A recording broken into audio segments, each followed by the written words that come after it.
and it had successfully defended the Soviet Union.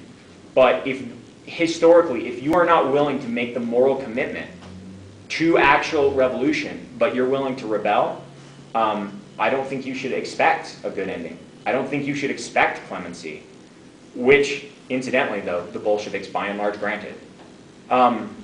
If I may, would you like to respond to any of those points? No, I mean, yeah, these are just thoughts that are coming to me just as I'm here, and you know, those are some good distinctions to make. I mean, even though I would also agree that suicide bombing is wrong, there are those distinctions about why are people doing things, who's the aggressor, who's on the defensive, etc.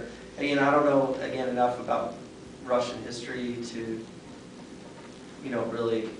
really debate it. So I'm just curious, and it's nice to hear these different articulations of why you think what went on and why you think it was necessary or whatever. But again, it just seems like a lot of violence, and again, so yeah, no, I don't really have a response, but I mean, I appreciate that.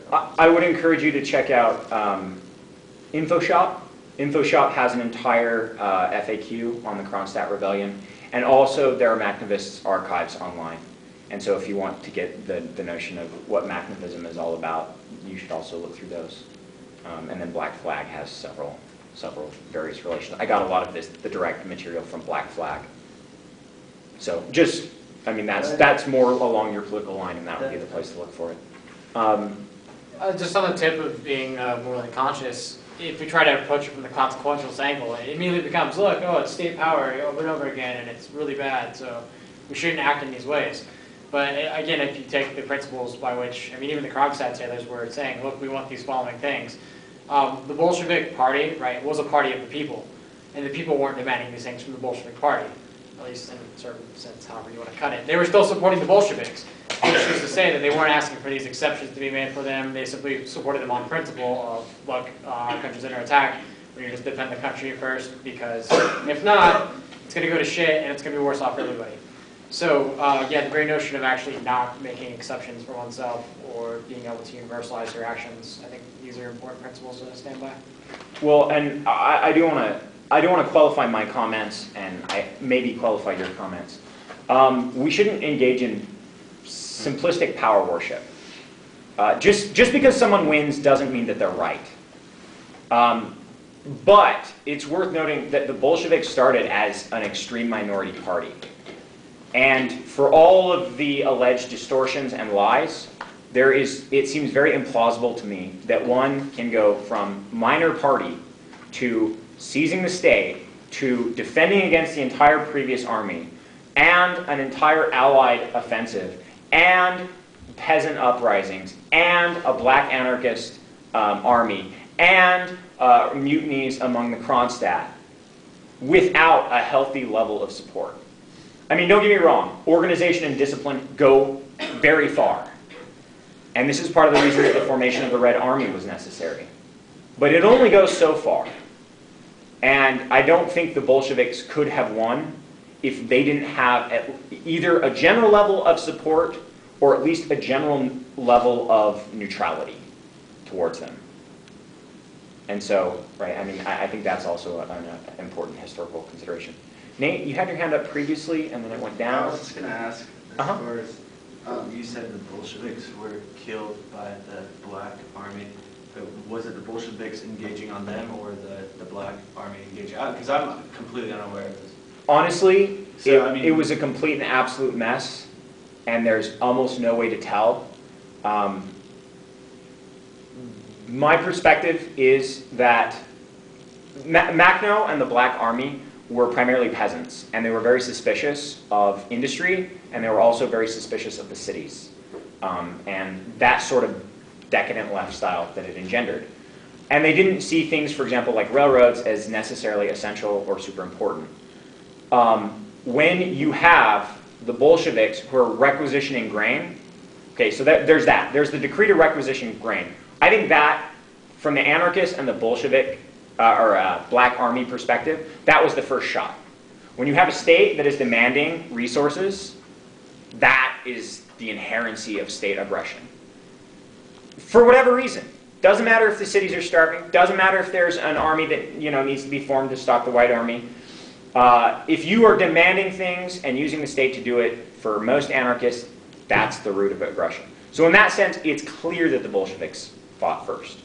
They run under the platform of peace, land, and bread. They gave peace with the Treaty of Brest-Litovsk and withdrew from civil war. They gave land through nationalization, not simply redistribution. But again, land through nationalization. Peasants wanted redistribution and private plots. They gave nationalization, made good on the land, and bread. Cities were starving. And they promised the cities, because the Bolsheviks were primarily a worker party, right? Industrial workers in the cities. They promised those workers bread. And damn it, they were going to get them bread. And so they, in order to feed the cities, instituted this.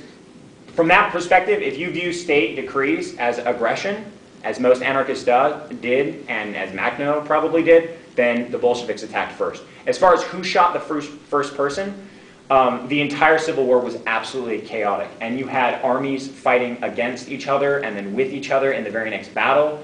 You had Bolsheviks fighting the Black Army. You had the Green Ukrainian Nationalist Army fighting the Blacks, but then joining with the Blacks to fight the Whites, and then joining with the Whites to fight the Reds.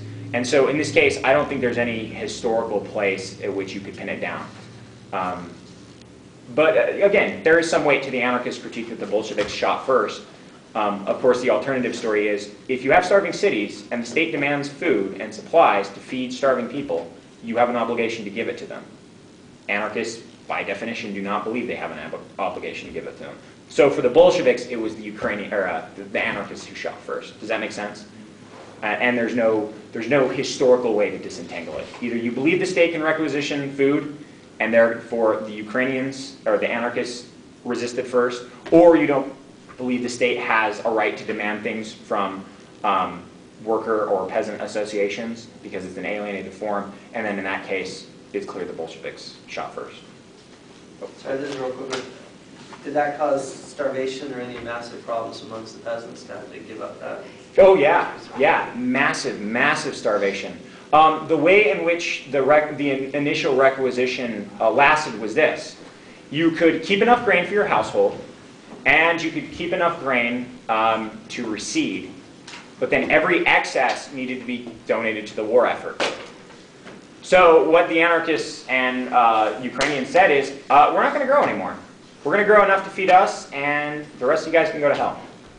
And so what happened is they rapidly scaled back production, and in fact started slaughtering their own animals rather than turn them over to the Bolsheviks. And so the Bolsheviks are, oh, well, you don't want to do a normal amount of work to feed the cities? Well, we are going to feed the cities, and you're going to have real problems because now we're requisitioning what you should have in surplus. And so basically, I mean, this is the brutality of the requisition squads. Initially, it was, we're taking your surplus, you can feed yourself, you can feed your family, and reseed. They said, no, we're not going to do that. We're only going to grow enough for ourselves. Bolsheviks said, that's fine. We're still going to take enough food to feed the cities. You have fun with that. And so peasants would hide food, they would slaughter cattle, they would burn their crops to deny the Bolsheviks access to them.